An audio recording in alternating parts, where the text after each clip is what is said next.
जब वो घर पहुंचा तो वो दंग रह गया। एक बड़ा ताकतवर घोड़ा आंगन में बंधा था और भाई, छोटा भाई आनंद से दूध पी रहा था। नहीं छोटे भाई, मैंने तो तुझे नदी में डुबो दिया था, तू यहां कैसे है? उसके बड़े भाई ने आंखें मलते हुए कहा, जैसे वो सपना देख रहा हो, लेकिन वो हकीकत थी। क्या आप पूछ रहे हैं कि पैसे बने या नहीं?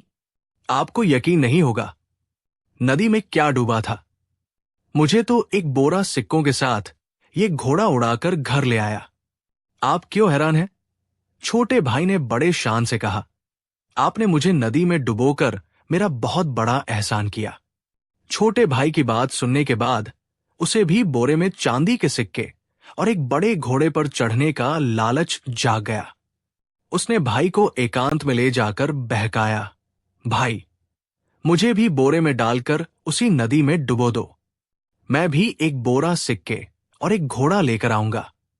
भाई, अगर तुम मुझे नदी के बीच में ले जाकर डुबोओगे तो मैं हाथी और उतना ही सोना लेकर आऊंगा जितना मैं उठा सकूं। लेकिन ये सब बात किसी को नहीं बतानी है। छोटे भाई ने बड़े भाई को बहुत लालच दिया। वो बोला, भाई, मैं किसी को नहीं बताऊंगा, लेकिन मुझे नदी के बीच में डुबो देना। हाथी पर आना है। वो मन ही मन महल, हाथी और नौकर चाकरों का सपना देखने लगा। अगले दिन सुबह बड़े भाई ने अपनी पत्नी से कहा, देखो, मैं शाम को ढेर सारे सिक्के लेकर हाथी पर चढ़कर आऊंगा, मेरा इंतजार करना। उसने इससे ज्यादा कुछ नहीं कहा। वो सीधा छोटे भाई के घर पहुंचा और बोला, भाई, बोरा तैयार कर, मैं उसमें घुसता हूं, तू उठाकर चल। छोटे भाई ने कहा, इतनी दूर कहां उठा पाऊंगा, तुम बोरा लेकर चलो, मैं बोरा रखने वाली जगह पर बैठा रहूंगा, मैं कहीं और से आऊंगा। लालच और लोभ में वह और कुछ नहीं सोच पाया। वो बोरा उठाकर जल्दी जल्दी जंगल के रास्ते पर चल पड़ा। थकते थकाते वो उस जगह पहुंचा जहां छोटे भाई को बैठाया था। उसका घोड़ा भी पास ही था।